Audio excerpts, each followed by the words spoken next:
সুপ্রিয় দর্শক, গত পর্বে আপনারা দেখেছেন কিভাবে দাসী সুমাইয়ার ষড়যন্ত্র ভেস্তে গিয়ে উল্টো তাকেই কুপোকাত হতে হয় মন্ত্রী পত্নীর কাছে।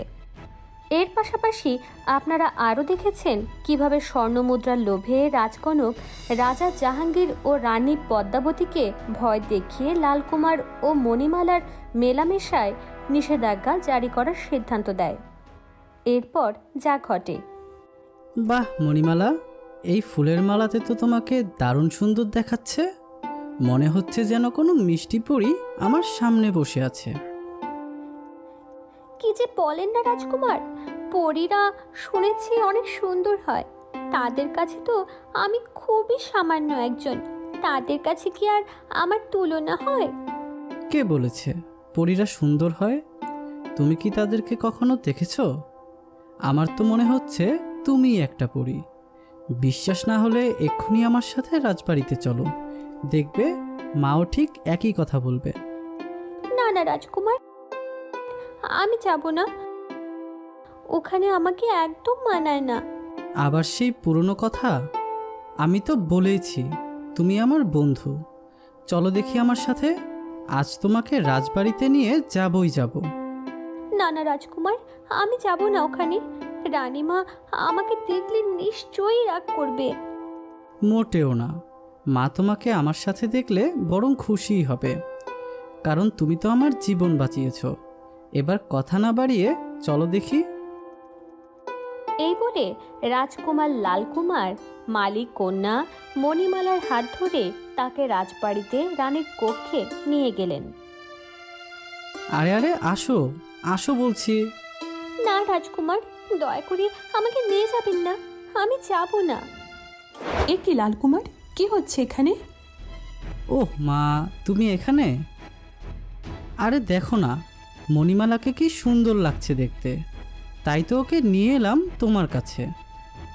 কিন্তু জানো তো, ও কিছুতেই আসতে চাইছিল না।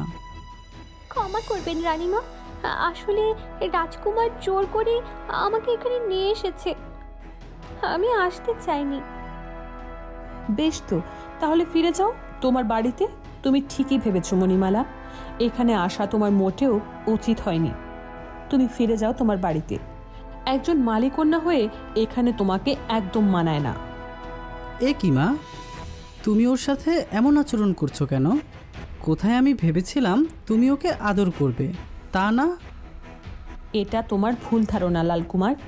তুমি বড় হচ্ছ, তাই এখনই তোমার বোঝা উচিত তুমি কার সাথে মিশবে আর কার সাথে মিশবে না। এ কি মণিমালা, তুমি এখনও এখানে দাঁড়িয়ে আছো? বেরিয়ে যাও এখান থেকে।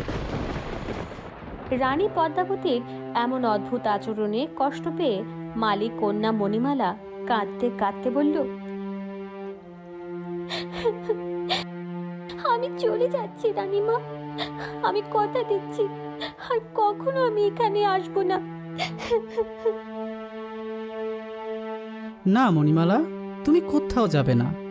জানি না আজ মায়ের কি হয়েছে, কিন্তু তুমি অন্তত যেও না। আমাকে ছেড়ে দিন রাজকুমার।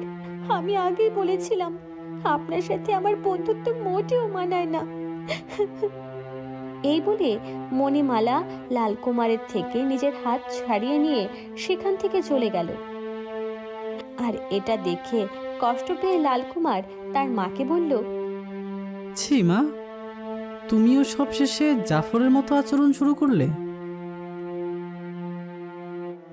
লালকুমার, সময় থাকতে সংযত হও। ভুলে যেও না আমি তোমার মা। তাতে কি হয়েছে?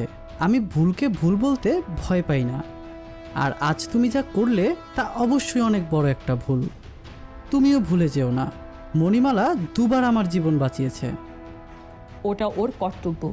তুমিও ভুলে যেও না ওর বাবা আমাদের বেতনভুক্ত কর্মচারী। আর হ্যাঁ, আমি তোমাকে ভালোভাবে বলে দিচ্ছি, আজ থেকে মণিমালার সাথে মেলামেশা বন্ধ করো।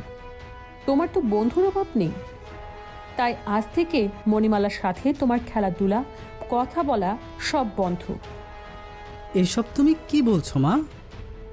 আমি যা বলছি তা তোমার ভালোর জন্যই বলছি। এর যদি অন্যথা হয় তাহলে কিন্তু মোটেও ভালো হবে না, এই আমি বলে রাখলাম। এরপর যদি কখনো দেখি তুমি মণিমালার সাথে খেলাধুলা করছো, তাহলে কিন্তু আমি তোমাকে কক্ষে বন্দি করে দেব। এই কথাগুলো বলেই রানী পদ্মাবতী সেখান থেকে বেরিয়ে গেল। আর রাজকুমার লালকুমার মায়ের এমন আচরণে কষ্ট পেয়ে কাঁদতে লাগলো।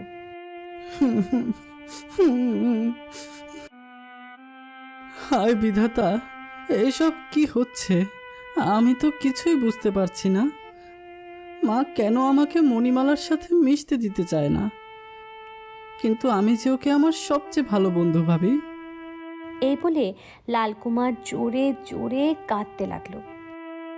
আর বাইরে থেকে সবকিছু দেখে খুশিতে দাসী সুমাইয়া মনে মনে বলল, আরে এ আমি কে দেখছি? এত দেখছি বিনা মেঘেই বজ্রপাত। না না, এই খবরটা এক্ষুনি মন্ত্রী পত্নীকে জানাতেই হবে।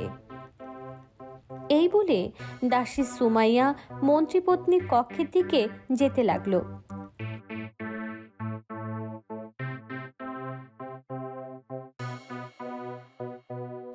মন্ত্রীপত্নী, শুনেছেন ওদিকে কি হয়েছে? কি হয়েছে সুমাইয়া? এরপর সুমাইয়া মন্ত্রীপত্নীকে সবকিছু খুলে বলে। বলিস কি সুমাইয়া? হ্যাঁ মন্ত্রীপত্নী, আমি সত্যি কথাই বলছি। মেয়েটা যখন কাঁদতে কাঁদতে কক্ষ থেকে বেরিয়ে গেল, আমার যে কি আনন্দ হচ্ছিল তা আপনাকে কিভাবে বলি মন্ত্রীপত্নী।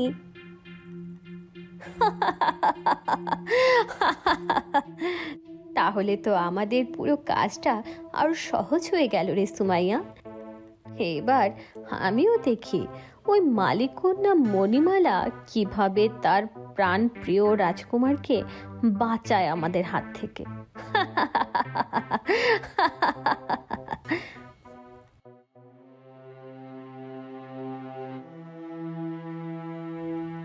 এ কি রানী, তোমাকে এমন দেখাচ্ছে কেন?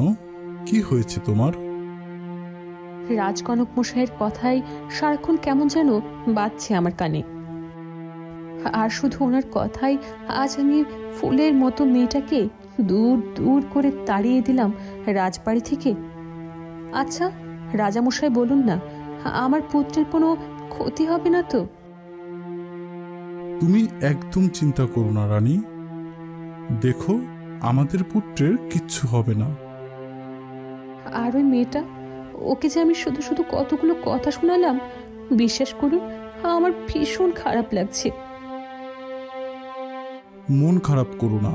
তুমি যা করেছো তা আমাদের পুত্রের ভালোর জন্যই করেছো। আর কেউ তা না জানলেও আমি আর তুমি তো সেটা জানি। আর মেয়েটাকে আমি যেটুকু দেখেছি ও ঠিক বুঝতে পারবে সময় হলে। তুমি শুধু শুধু মন খারাপ করো না।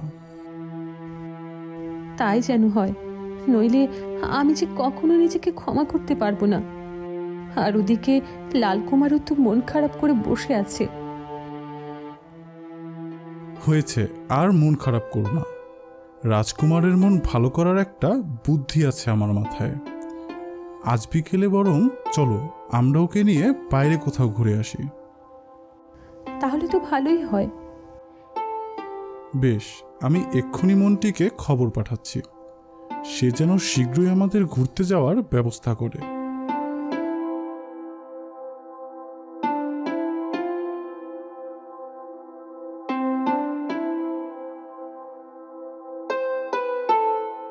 আমাকে ডেকে পাঠিয়েছেন রাজামশাই? হ্যাঁ হ্যাঁ মন্ত্রী, আমি ঠিক করেছি আজ বিকেলে আমরা বাইরে কোথাও ঘুরতে যাব। আসলে আজ তোমাদের রানীমা আর রাজকুমারের মন ভালো নেই। সে কি রাজামশাই, সে তো ভারী খারাপ খবর। তবে আপনি একদম চিন্তা করবেন না, আমি এক্ষুনি ব্যবস্থা করছি। তবে আপনি কিছু মনে না করলে আমি একটা কথা বলতে চাচ্ছিলাম। আমতা আমতা করছো কেন? বলো না কি বলতে চাও। বলছিলাম, যেহেতু রাজকুমার ও রানীমার মন ভালো নেই, তাই যদি আপনাদের সাথে আমার স্ত্রী পুত্র যেত, তাহলে হয়তো তাদের মন কিছুটা হলেও ভালো হতো। বাহ, এ তো খুবই ভালো বুদ্ধি। বেশ, তাহলে আমাদের সবার আজ বিকেলেই ঘুরতে যাওয়ার ব্যবস্থা করো। তবে কোথায় গেলে ভালো হয়? রাজামশাই, আমাদের রাজ্যের পাশেই তো কাঞ্চনগোলক পাহাড়। আপনি চাইলে সেখানে যাওয়ার ব্যবস্থা করতে পারি। বেশ, তাহলে সে ব্যবস্থাই করো। এই বলে রাজামশাই সেখান থেকে চলে গেল। আর মন্ত্রী খুশি হয়ে মনে মনে বলল, এত খুশি হয়ে লাভ নেই রাজামশাই, আজই তোমার শেষ দিন, কারণ ওই পাহাড়ই হবে তোমার জীবনের সবচেয়ে বড় কাল। হা হা হা হা হা। ওই পাহাড় থেকে ধাক্কা দিয়েই আমি তোমার পরিবারকে শেষ করে দেব। হা হা হা হা হা। তখন এই বিশাল রাজ্য আমার হবে, শুধু আমার। হা হা হা হা হা। আর এই রাজ্যের রাজকুমার হবে আমার পুত্র জাফর। এই বলে মন্ত্রী জোরে জোরে হাসতে লাগলো। তো বন্ধুরা, কি মনে হয়, মন্ত্রী কি সত্যিই রাজা জাহাঙ্গীর, রানী পদ্মাবতী ও রাজকুমার লালকুমারকে পাহাড় থেকে ধাক্কা দিয়ে মেরে ফেলতে পারবে, নাকি এবারেও তার সব কৌশল বৃথা যাবে? জানতে হলে চোখ রাখুন পরের পর্বে।